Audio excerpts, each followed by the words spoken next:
about what I was going to end up reporting on, and just very fortunately, only 2 vehicles went into the river. This is when a truck hit the bridge. Well, right? it actually load. it was so like frightening how fragile this bridge was. Yeah. Like a truck had just caught on a part of the bridge, and the whole thing fell into a river. It's like a Jenga, you know? Yeah, and it's one just like, piece is wow, out. that's all it takes. I Like, lived in Bellingham at the time, and my daughter and my brother were on their way up to see me in Bellingham, and missed that event. It happened about 5 minutes in front of them. Yeah. And I mean, ultimately the bridge stayed intact, so I guess it wasn't the end of the world. But to just feel like someone you know and love was 5 minutes from being on a bridge that was possibly going to be destroyed or something, like it really brings to mind, like Dave was saying, the infrastructure stuff.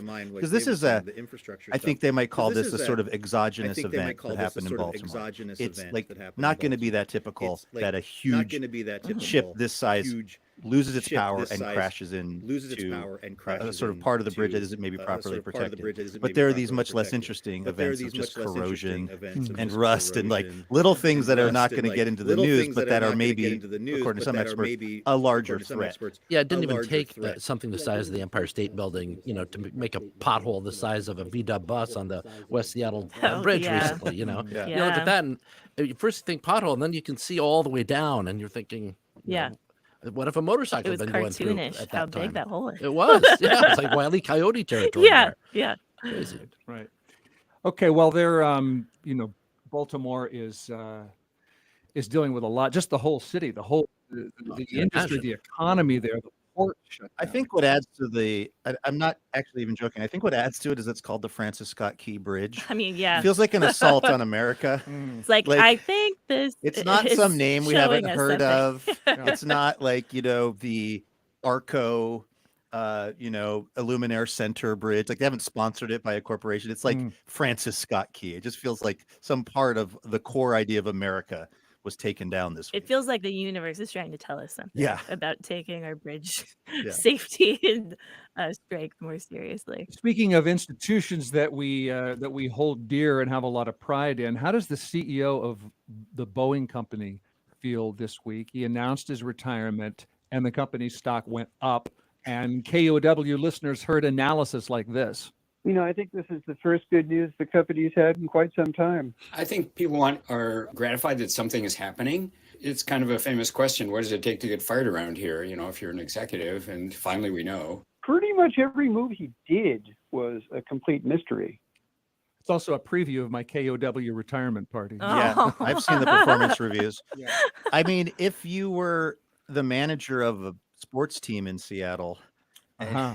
you had the same results that Boeing seems to have had over the last however many years, it would be very likely that they'd be looking for somebody else. I mean, I was surprised to find out how durable some of these executives are, because it just seems like it's a high pressure job. There's a lot of money on the line. There's a lot of safety to the people flying in these planes.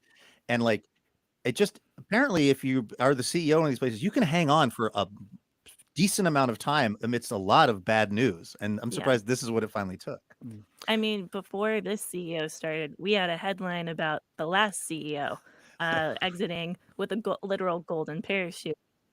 Which they are now handing out on. Yeah, Alaska Yeah, Airlines. yeah, They have them yeah. on the exit rows. Yeah, now. and I mean, that guy, his record was even more egregious because hundreds of people did die while he was Yeah. a CEO. So it's like, it feels like something productive, but I mean, there needs to be a lot more accountability happening at that company. What's weird to me though is it's not immediate.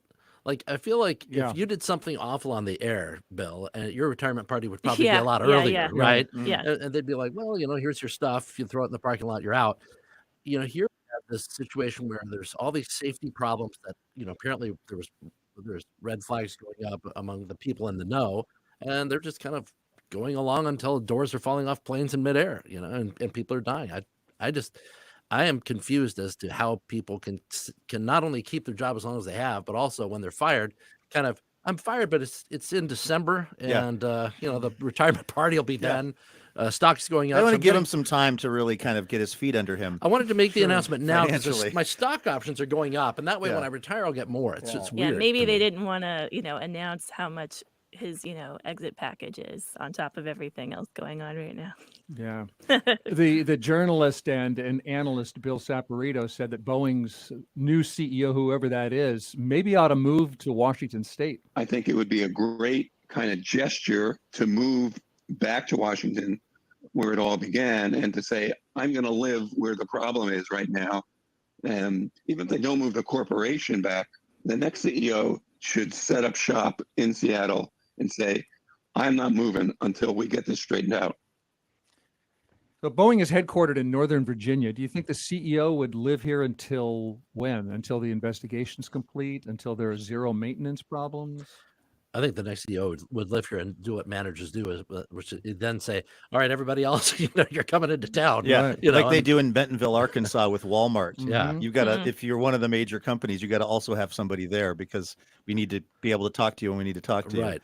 I mean, I remember, Bill, I worked here with you here at KUOW when Boeing announced it was going to Chicago. And this was, I think, helped create one of the greatest comedy moments in KUOW history, which was, I think, on Rewind. Yeah. There was a joke that was the CEOs or the people in charge of Boeing said they needed to move to Chicago so they could be more centrally located to their customers. And we said, if only someone built a mechanical bird that could soar through the sky to get them, like the idea that the Boeing CEOs and then the brain trust need to be some particular geographic place is just comical. I mean, it would mean a lot, I think, to people in the Northwest to come back home. He may not want to fly Boeing right now. Right. Right. He might want to wait till he does his safety check. I do think that psychologically, though, maybe this is just that was before Zoom, by the way, when that whole exactly. It's even less important now necessarily where you are in terms of getting to your clients. But I just think as a person who grew up in Seattle and the pride that was felt about Boeing here, and I know there's still a lot of people working really hard for Boeing. My wife, as I always disclose, my dad, I lived in Federal Way.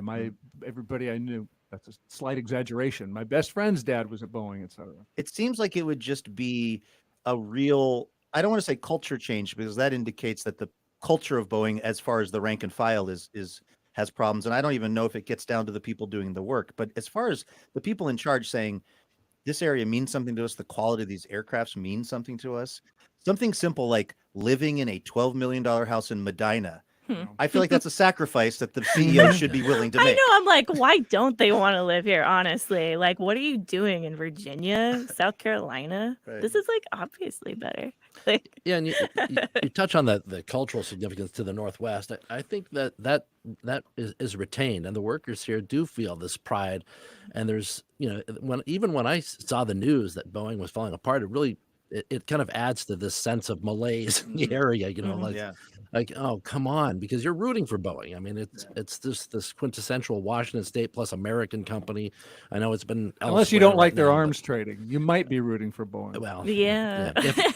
But I mean, it's like it would be so smart for a number of reasons for them to reinvest some presence back here in the Seattle area, but it would probably require an amount of humility they don't have, because it would be admitting that they've made such a long series of mistakes moving out of this area and not valuing the workforce that made Boeing what it is today.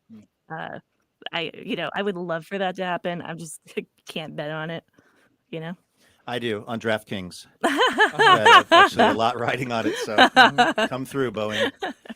David Calhoun, I was going to say the exiting CEO, but at the end of the year exiting CEO, told employees this week that the Alaska Airlines door panel blowout in January was a, quote, watershed moment for the company.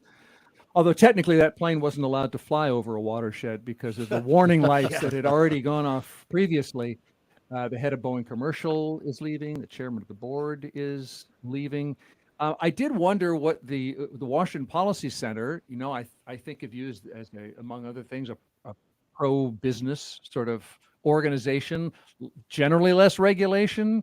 And I hear there's this conversation about does Boeing need to be more regulated, less regulated? Does Washington Policy Center have any sort of reaction to that regulation question around our jewel, our beloved Boeing? I haven't seen any official position come out, but it seems to me that there's a number of regulations already in place. I mean, there was some safety things that were not done, and that needed to be done. So, you could add another layer, but is it going to do any, you can make something else also wrong, or triply wrong. But if nobody's following through on what's already there, then your How about problem's regulatory still not enforcement? solved. What about more oversight, more enforcement of the existing rules? That's funny.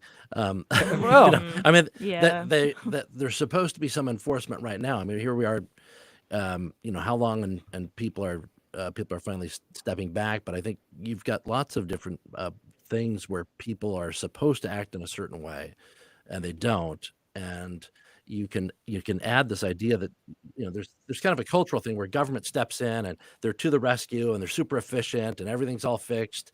But what's going to fix Boeing probably is the fact that people are now leery of flying Boeing planes. Mhm. And Yeah. you've got airline customers saying, I have a lot of orders for this, and now all of Yeah. a sudden people don't want to fly. That's what's going to fix Boeing right now, not Yeah. not government coming along, government inspectors that are already inspecting Boeing, 6 weeks from Sunday. So what's going to fix Boeing is the bottom line is under threat, and people are going to have to fix it. And the new CEO, whoever that might be, is going to know they got to fix it.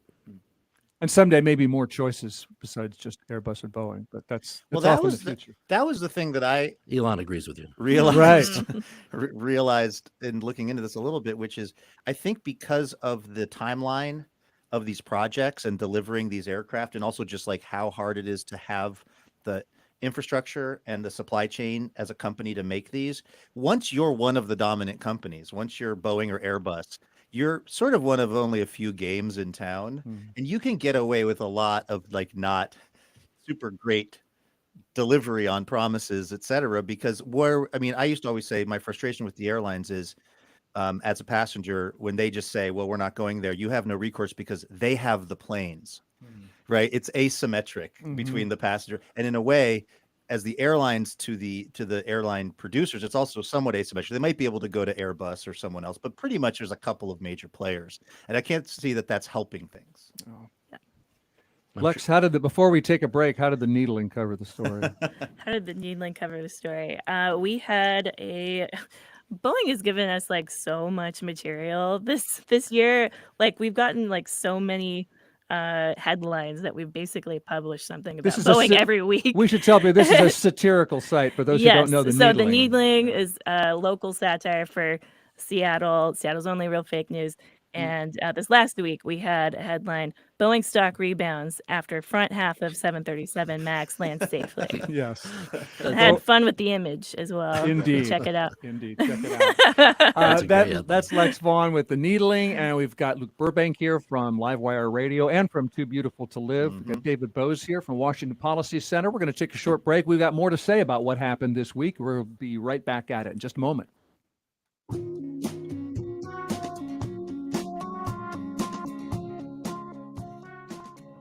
Support for KUOW comes from the Startups and Emerging Companies Group at Ryan Swanson Law, lawyers helping young and growing businesses with entity formation, financing, intellectual property, and more. More information at ryanswansonlaw.com.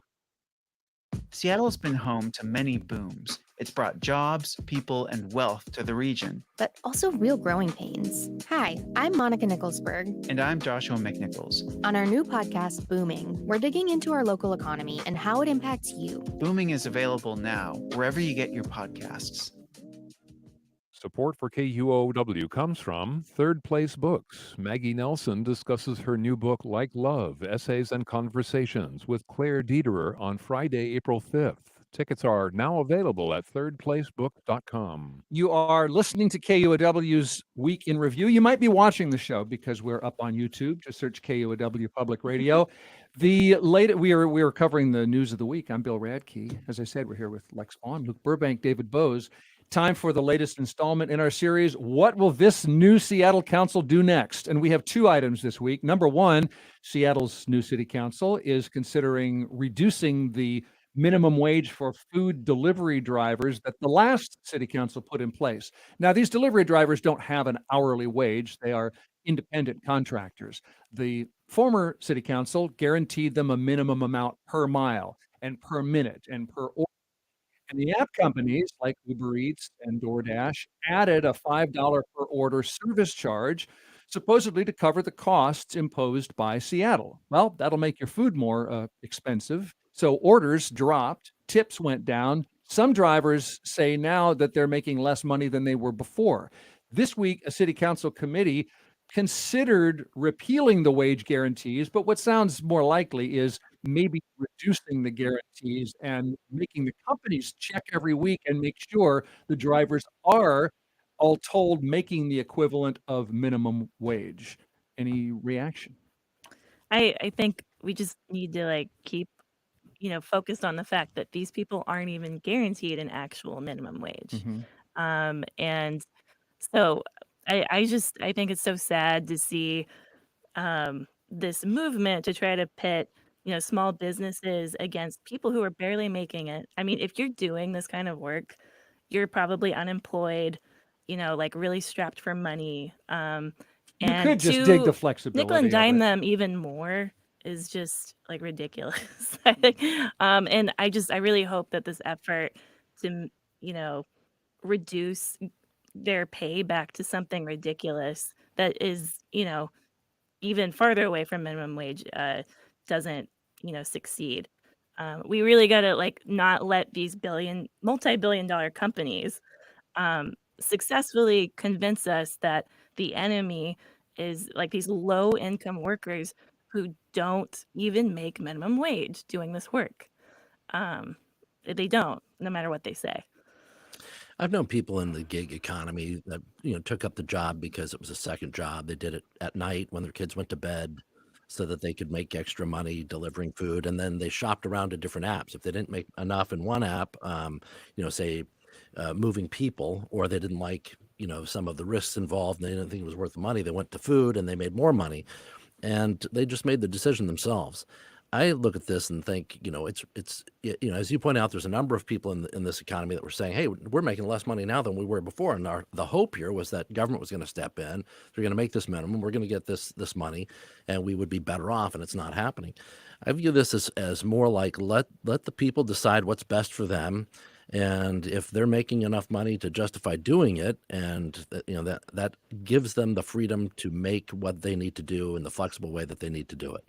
And if just one of these places is saying, hey, we're the rest are not paying anybody hardly anything, but this other app is paying people well, then everybody will move to that app. The best people, best drivers, and the most reliable people will be moving to there. So I think there's enough room for flexibility in this, and it's the kind of complicated arrangement that government's not really well suited to get involved with. I think that there's a real range of the people that do gig economy stuff. I was in Palm Springs last week, and I was being driven to the hotel by a retired guy who said he had moved there from San Diego with his wife. They had sold their home for $3 million in Del Mar, and that he liked this because it got him out of the house, and he called it tip money when they go on their vacations. So that would be one end of the gig economy. Yes.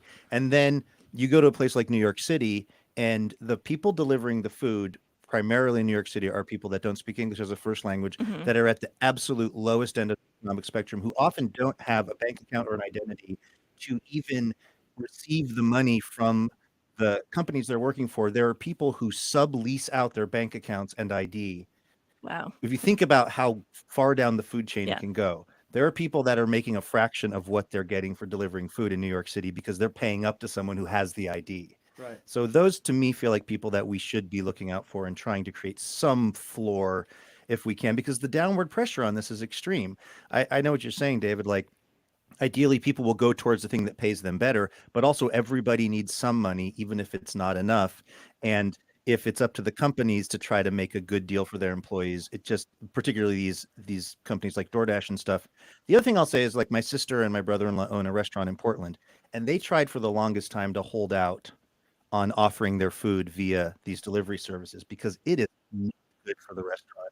They make almost nothing. Most of their employees are boxing up food and putting it on a shelf so someone can take it. Like, is this the world we want to live in? These companies are extremely exploitative of the small businesses, like these restaurants, the customers, and the delivery drivers. And we gotta just like see that for what it is.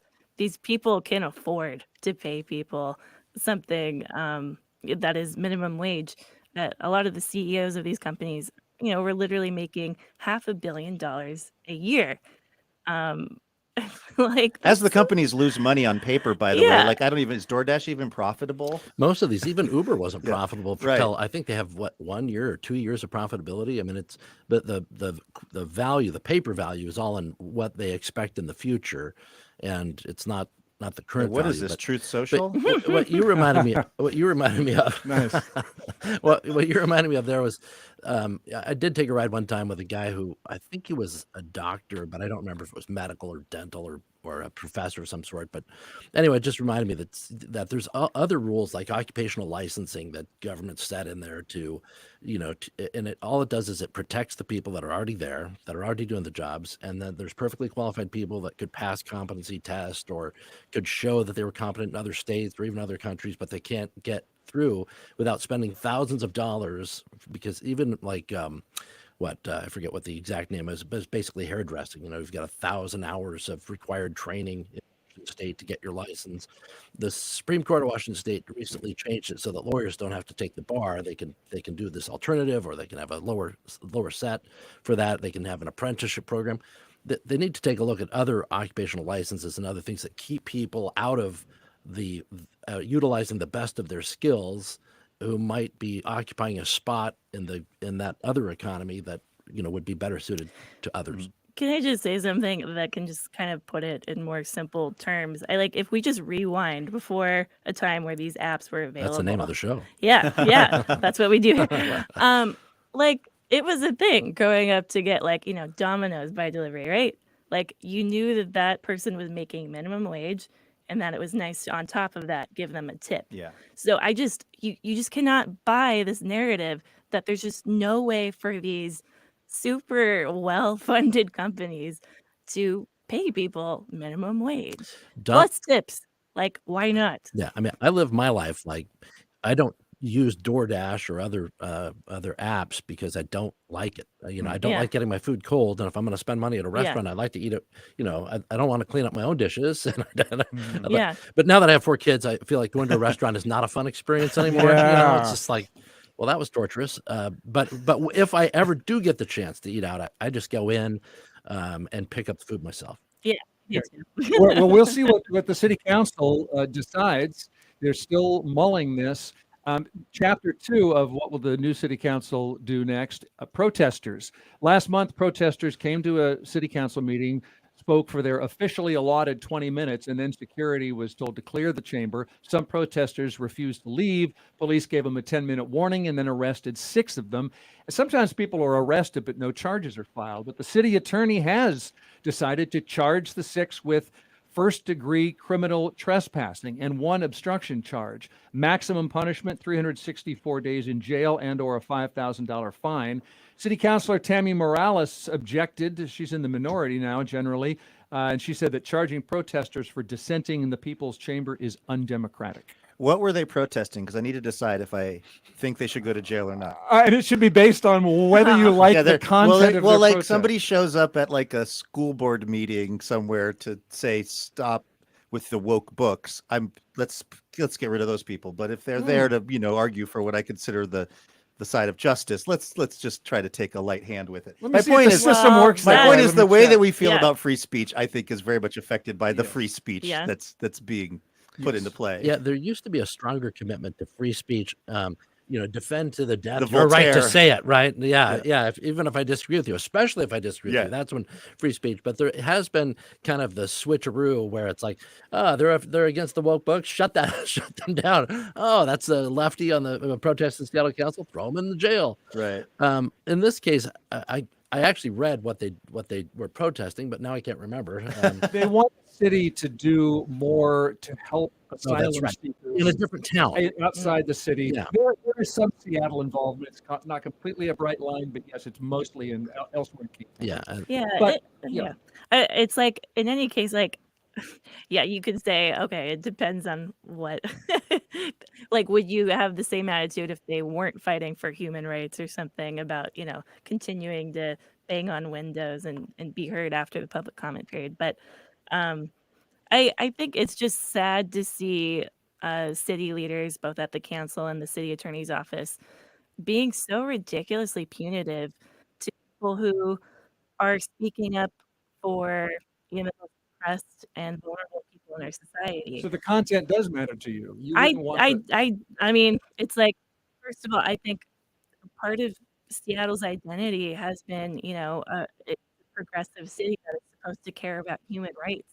And to criminalize people for speaking up, for people who need more support, it's just cruel. And then on top of that, I just think um, it wouldn't have taken that much for the city council to just hear these people out and respect what they were saying. right. But I Two don't. slightly different issues because they Yeah. weren't criminalized just for speaking up, but Yeah.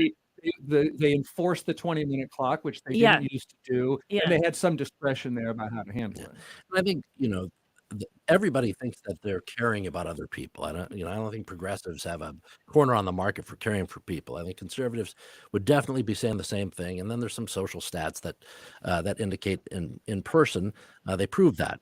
But in this case, government has to function, and if people are interrupting, there are some people who you could give them an hour, you keep them to the 20 minutes that's allotted, or you could give them an hour. And at the end of it, they're going to be banging on windows and protesting because they want the attention, they want the spectacle. Well, I'm not saying that these I don't know these people. I'm just saying that this is a possibility, and the council wants to send some kind of a message. Are they going to get a year in prison and all these fines? I doubt it. They're probably going to make some kind of a deal or something.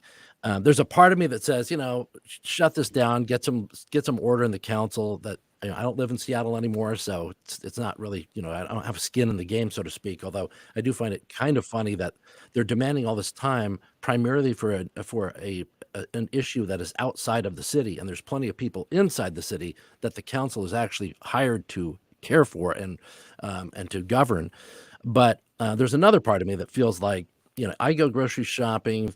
3 of the last 4 times I've seen people just walk out with loads of stuff and not get prosecuted, and not get in trouble. there's definitely bigger fish to fry. But when people who have an elected position get inconvenienced, then suddenly the world is crumbling and there's an arrest made.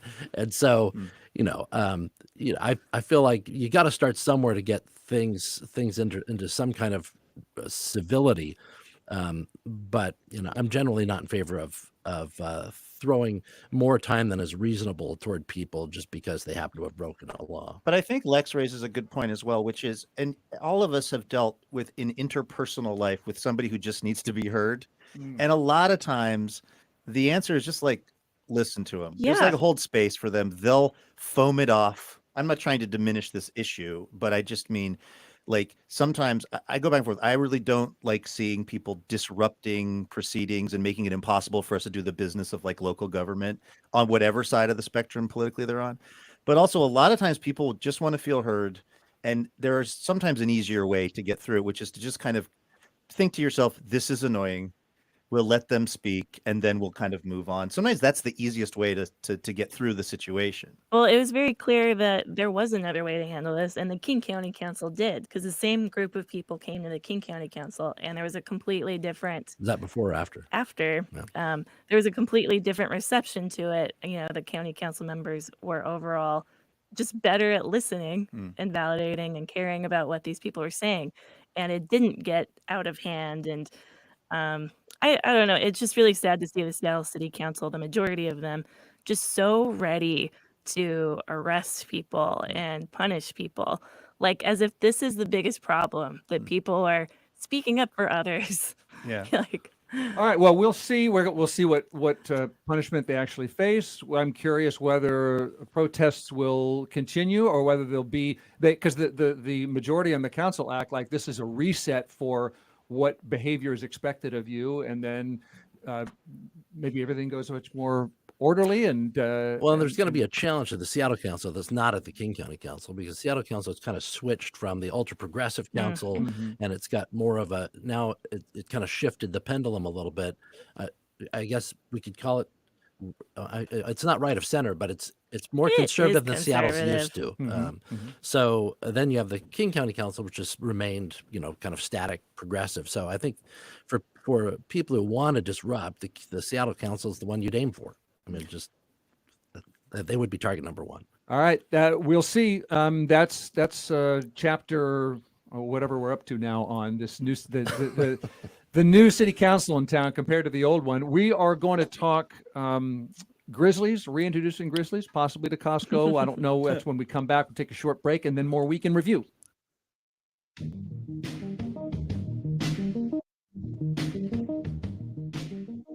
Support for KUOW comes from UW Medicine, where the same doctors caring for patients are also advancing medical research and teaching the next generation of physicians. More at uwmedicine.org. UW Medicine, a higher degree of healthcare. Hi, I'm Kim Malcolm with All Things Considered. Are you looking for a mid-afternoon escape? All Things Considered is your ticket to a world of knowledge and inspiration. Join us weekdays starting at 3 at KUOW or stream live on KUOW.org. Support for KUOW comes from Blue Street Voices, presenting Let the Music Speak, featuring Kansas City's jazz and soul artist Deborah Brown, performing with the Garfield High School Vocal Jazz Ensemble, Saturday, April 6th at Washington Hall. Tickets and info at bluestreetvoices.com. You're listening to KUOW's Week in Review. I'm Bill Radke, and we've got Lex Vaughn here from the Needling and Washington Policy Centers, David Boze, and Luke Burbank, who's bringing you live wire radio tonight, Town Hall, Seattle, live and direct at night. 7:30. Come on down. I don't think the weather's going to be nice tonight. Let's all get indoors. Let's all huddle around each other at Town Hall tonight at 7:30, please. Get your tickets at KUOW.org/events. Other news this week, should we reintroduce grizzlies to the North Cascades? The governor this week said yes, do it gradually. Some ranchers and hikers are opposed because of the livestock killing and the people mauling, and the feds could people mauling. Potentially. I would think that would be hikers and campers' number one concern, and the feds could decide this next month. Yeah, I have to say at this moment, it's like I need more information. I need more. That wasn't enough for you? I do think they need to do a better job of informing us of what this is really going to look like, because it sounds terrifying to me. As someone who absolutely loves the North Cascades, it's like I'm conflicted because it's like I know that it seems like it would be good for the environment for them to be reintroduced back. I just need more information about, like, is that really going to work out the way that they say it is? Well, that I can't tell you. I can tell you that the idea is somewhere between 3 and 7 grizzlies per year over 5 to 10 years. That's a range. And the goal is to establish an initial population of 25, and hopefully they do more reproducing than the biting. But it sounds like they could introduce up to like 70 in a decade or something. Well, that would be the north end of that. Well, here's what's weird. Everyone keeps talking about it as a reintroduction of the grizzly bear, but there's been grizzly bear sighted in the North Cascades every so often forever. I mean, last confirmed sighting nearly 30 years ago. No, yes, that's not true. Oh, in 2011 there was a photograph. I remember that. In 2017 there was a photograph. I want to mention David's Bonafides. He's the only person I know who actively hunted big game while driving a Geo Metro. That's true. Wow. That is a true story. He would bring back large hunting trophies in his Geo Metro. The guy knows. I got pulled over one time with a large deer in the back of the Geo, and the state patrol officer said, "I just had to see it." But anyway. All right, I might be misinformed on confirmed But grizzly you're not sightings. the only one. Most of the media sites all say, well, the last site was this, the last site was that. I saw a picture in the Winthrop News way back in the day of these grizzly cubs. They had a picture of them back then. It's probably not even online because it's so old. But then the Seattle Times ran a story with a picture of a grizzly bear that was caught. I think that was the 2017. Then there was the 2011 Is the keyword confirmed because the federal no, because there's come in and there's pictures to a couple of these. I myself, I believe you. I'm about 90% sure I saw one outside of the Okanagan area because it had the super round ears. And when you hunt bears in Washington State, you have to take an identification test, the difference between a black bear and a grizzly bear, so that you can see the difference. And the reason for that is because we have grizzly bears in Washington State. But do you and want we've always more? had them. Do you want more? That's the real question there. And there's no barrier saying grizzlies can't come down if they wanted to. And who's going to stop the grizzly bear if they want to do something? Not me. They're a huge apex predator. I think it's a bad idea. I think we've got a lot of people hiking, camping. It's a pretty active state. They've got enormous territory run to the north of us, which is where they are. I don't have a lot of faith in how we've handled the wolf situation, which is we have overabundance in northeastern Washington that has more than met its goal, its targeted goal, and yet, ranchers and other people that actually live there are having all kinds of problems that most people in the urban areas don't care about because they don't relate to it and they don't understand it. But and I think grizzly bears have a similar kind of thing where it might seem like a good idea for some people that don't have to deal with it. The argument that I saw, or the example, was that the reintroduction of wolves has reduced the elk population, which has increased the beaver population, which has promoted the aspen growth. And I was just thinking, seems like a good thing. But if one person is killed by a grizzly that we could trace back to reintroduction, I don't know how many aspen that adds up to. You know what I mean? Like, it's like I grew up near Green Lake. If there were like primordial crocodiles in Green Lake, do we put them back in to rebalance the ecosystem? Like, there are just things where we're like, this is really dangerous. This is where people are. Also, the fact that it's the tribes in the area that are saying we have to live with these grizzlies and we don't feel great about it. There's a mixed opinion among tribal members. Yes. I guess it seems like the kind of thing that if we lived in a perfect world, in a perfect ecosystem, replacing, reintroducing all of the levels of the sort of like, predator scale or whatever would be great. But this just seems like the downside is pretty high if it goes wrong. I hunted in a place we were flown in and dropped off in the middle of the North Idaho wilderness there. I watched that reality show. You were good. Well, I was the guy wheezing the most because I barely made it to that hike. But so we dropped off. Then you have to hike deep into the wilderness, middle of nowhere. There's just nobody around for miles and miles and miles. They had reintroduced the wolves and in Idaho, and there's been a lot of wolves. There was nothing. I've never seen a place so desolate. I've never been to a place with fewer elk, fewer deer. I mean, I was with 6 experienced hunters walking miles every day. I saw 1 rabbit track and 2 deer that lived in the bottom of this gully in the midst of a bunch of brush, and that was it. And that place was all the other elk were apparently down toward the river on the bluffs trying to avoid the wolves. But nature's way. Well, I'm not. That was man's reintroduction. Man trying to control nature. So okay, right. I have to admit, I have like a primal, selfish objection to it still that I have to work on. It maybe come around on, but it's like my favorite hiking trails are the North Cascades, and if there are grizzlies being introduced to it, I'm not doing it anymore. Flat out. No. I've done hiking trails where I've been out bear hunting, and people have walked by and saying, "Well, what are you doing?" Because obviously I've got a gun, so I like to make it very obvious I have a gun, so people aren't thinking danger. Mm-hmm. And I said, "I'm hunting bears," and they're like, "There's no bears out here," and I'm like, "What? You're in the North Cascades," and I literally had a dead bear next to me. Yeah. And I said, I'm just hauling this one out. I mean, don't be alarmed. It's dead. Were you taking it to the metro? It wasn't the metro. It was well, actually, it might have been the metro. But anyway, no, I think I had a small Jeep that time. But in this case, the people walked by and they were hiking, enjoying themselves. And I saw them go they went about 50 yards, and then you saw them talking. Then they were running past. They're like, we're not hiking where the bears are. They just couldn't handle the idea. But there's cougars and bears all over the Cascades. Most of the time they'll leave you alone. But having a predator like a grizzly bear is unlike any other. I mean, that is just one huge animal. It's like we all have a certain setting where it's like I can deal with the idea of cougars because I've done the math in my head. I'm like, I think I'm fine if I just do this or that. And it's like you have to recalibrate your risk. I think assessment going out. I think cyclists are in more trouble for cougars because you're leaning over and the shape is more like a running deer or a gazelle. Yeah. Exactly. Well, we'll see what the feds decide. The decision could finally come as soon as next month. Next topic on KUOW's Week in Review is that Costco is considering using grizzly bears to stop non-members from eating their hot dogs. I actually didn't know you could eat at the Costco food court without being. It sounds like it's a legal gray area, right? Because you're probably not supposed to, but you could also just kind of like I used to do at Daniel Bagley Elementary School in the lunch line, just kind of skirt the official line and just go right over to where the square pizza was and kind of take that back to my little, like, I think you can get into a Costco and you can get over to the food court without too much because you're verification. You're going to the return counter. Yes. That's there. So you don't have to go by the guardian that's checking the ID. Right. You go the Right. opposite barn door to get in, and then you can go straight to the hot dogs there. Man, Well, that stops here and it stops now, according to Costco.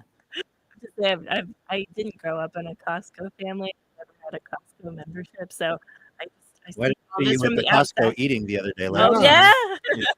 Busted. Yeah, I'm like, it's like, so I just don't get the fanfare.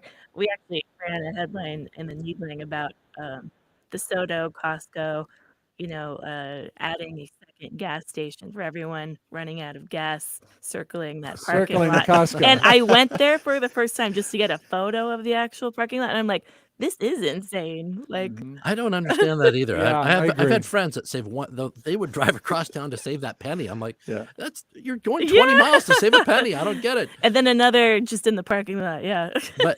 But on the why don't they just charge more for people who don't have a card? That way they could subsidize those that Yeah. just with a card. You see what I mean? Yeah. Keep the prices low Mm. and just Yeah. say, look, 50-cent surcharge if you don't have a card for this hot dog or whatever. It would still be super cheap. What is it? $1.99 for Yeah. a hot dog and a drink? $1.50, I think, famously, right? Is that, or do I? Sounds right. $1.50. Yeah. And that's, that's one of those lost leaders. That I also was in this article that we were using to prepare for this. It said something like their membership, Costco's membership, is up in the last year. Like they're growing by leaps and bounds. It seems like a weird place to draw the line because the halo effect of this cheap hot dog and soda is like so much. Like, Goodwill. let's imagine that somebody who isn't a Costco member wants to come hang out in your store and eat a hot dog that you don't make any money on, and then just look around and see all of the majesty of this place. Like, isn't that what companies pay for? Yeah, it's is like like marketing. brand Yeah. awareness. Cheap but marketing. You're going to be bringing in the riffraff there, Luke. I mean, Oh, if you're an no. exclusive club member, and Well, then- that's somebody and then said, right? that Anybody can the come line in. is shorter at the Costco's that are Exactly. enforcing this. I will tell you Yeah. this. My girlfriend is a Costco member and took me there recently, the one down in the greater Portland area. I was trying to return a vacuum cleaner, a How old was it? Dyson. How many years? The problem ultimately was I didn't have all the attachments, which we found out was a real issue. Yeah. It was one of the larger emotional breakdowns I've had just trying to navigate the Costco parking lot. Yeah. The idea that somebody would go through that in order to get the Yeah. hot dog, the mind reels, and I feel like let them Yeah. have it. Yeah, it's like a brand addiction to me. Like, I don't get this. This doesn't seem worth it. if I'm already there, I love it because I can Yes, stop and grab hot dogs absolutely. for the kids. But if I'm not there, I'm with you. I don't understand. I look at that. And it's like somebody saying, "Hey, you want to just drive through Seattle in rush hour on I-5 for no purpose whatsoever, Yeah. and then take 405 home?" You Yeah. know, it's like, why? All right, Costco, you heard it. Maybe they'll take all of your opinions into account. We're heading toward the end of the show. I just want to fit in some stuff that we haven't gotten a chance to mention that happened this week. Comment if you like. The Mariners began their new season last night against the Red Sox, and the M's went into this game with a goal of only losing by 1 run. And I tell you what, they damn near pulled it off. A couple of breaks here and there, you got yourself a 1-run defeat. And as a longtime Mariners fan, I mean, I will take a 2-run loss any day. Thank you. That's a win. I was so close to driving to wherever the corporate headquarters of Comcast are last night and talking to somebody. I don't care if it's just the overnight security guard. I'm one of those people that like has Xfinity and that had to move to the like higher tier package to get Root Sports. And what Xfinity could have never known was coming was that at about 7 p.m. on the first real baseball game for the Mariners of the season, there might be a lot of people like me realizing we didn't have the right level of Xfinity service, and we might be on the website trying to up to the next level, and the website was crashing. And I hope that's not a metaphor for the season, but it was so infuriating. I was willing to give these robber barons more of my money, and they didn't even have the wherewithal to accept it because they hadn't thought this through enough. They want you to wait. They're just exercising power. Just saying. It "Hey, look, was honestly, I felt impotent and not in a good way. we got what you want. Now you're gonna wait for it." It is ridiculously hard to watch those games. Like, yeah. You know what worked? A friend of mine, who shall remain nameless, sent me a link to an illegal streaming site. That's the way. Like a charm. And I make no apologies. That is some Costco-esque membership sharing. They're asking for it. Really? Because I mean, there have been times where like I've signed up for like 3 different subscriptions. I'm like, I want to watch this game, and it's not the right thing. It's not in your area, and I'm like, oh my God. You're driving me to violate the law right now. I can't help for it.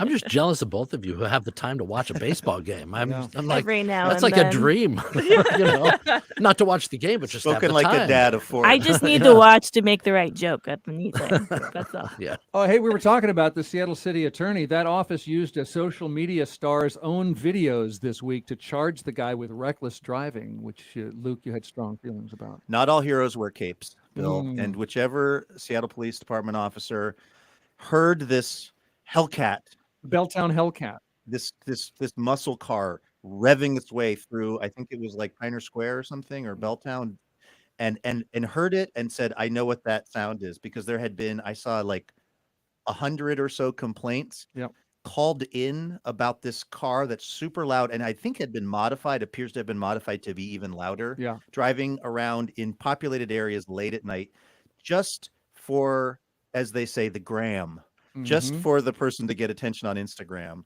As somebody who reacts really, really poorly to like loud cars and loud motorcycles, particularly when I'm not expecting it, the only thing I dislike more than this kid driving this car is Xfinity trying to make me pay more for the Mariners. So I have 2 people on my list this week.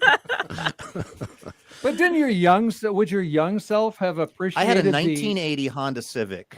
That thing wouldn't go 80 miles if you dropped it out of a plane. Even the young version of me didn't ever go in for that kind of loud muscle car revving, but maybe that's just me. I always wondered why people do that. What is their obsession with it? Because that Instagram, it's like, it's 2 a.m. and I'm revving it up. Oh, well, congratulations to you. Some psychological high off of knowing you just annoyed hundreds of people. I don't get it. Well, the kicker was he apparently told police, I'm not going to stop doing this. I got 700,000 followers. I hope he says that in court when he's showing up there. That'll go over well. Yeah, you want to throw the book at somebody, Seattle City Council. I know this isn't technically their category, but like this is a person who I would like to see really reconsidering their choices. Have you guys checked out his Instagram account? Yes, I have. Yes. And it's still up. They like haven't taken it down, even though he's breaking the Well, law. this is only allegations at this point. Uh-huh. So. Okay, listen, we're just we're at the end of the show, and I always want to set aside a little room for anything that made us smile, because the news doesn't always do that. Anything smile worthy this week before we go?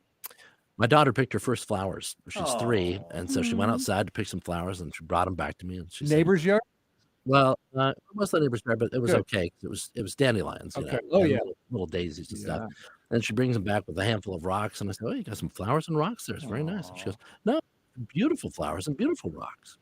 And there's nothing better than looking at the world through a 3-year-old's See, eyes. who needs to watch baseball when you got all that? Exactly. Right. The Mariners are beautiful rocks. Unfortunately. Anything else?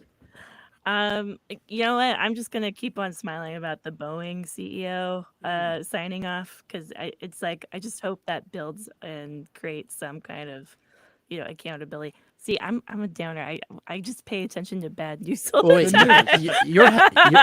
Your headline made me smile though, because that Boeing that's what I headline was nothing but do. gold. That's That was what I funny. do. That was beautiful. I'm smiling thinking about the warmth of friends and family and listeners showing up at Town Hall tonight There or you go. Live There Wire you at go. 7:30. I can't get the smile off my face. Live Wire Radio tonight. That's Tips accepted. Friday night. Tonight, if you're listening live, get your tickets at KUOW.org/events and enjoy Too Beautiful to Live, as I know you do. I will just commend you to a story on KUOW's website. Reporter Diana Opong spoke to someone who owed a bunch of money for going to the ER without insurance. And maybe you knew this, but so I know that hospitals will they'll give up trying to collect debt sometimes, right? And they'll just they'll sell their debt cheap to a collection company, and that company hopes to collect enough to make it worth it. There's a nonprofit that will buy the debt cheap. It's cheap for them, right? And then they'll just let the person off the hook and send them a letter saying you don't owe anything to the hospital. It's so simple, elegant, and a nice story at KUOW.org from Diana Opong. And I think we've covered it. We got to go. The needling is, what did you say? Seattle's only real fake news. Real fake news. And I will say the thing I'm smiling about is thinking of all the jokes other people are going to be making on Monday for April Fool's Day. It's everyone else's turn to make jokes. Right. You think it's Can't so wait. easy? Yeah, yeah. You do it. Yeah. That's Lex Vaughn from the Needling. Washington Policy Center Communications Director David Boze. Thank you, David. Thank you. Good to see you. Rocks and flowers, brother. Luke Burbank, Livewire, TBTL. Good to see you, brother. Good Always. to see you, Billy. Yeah. And we've got Kevin Kniestedt here producing the show. We got Bernard Ouellette running the board, making it sound good. And we have you. Come on back. Let's do this again a week from now on Week in Review.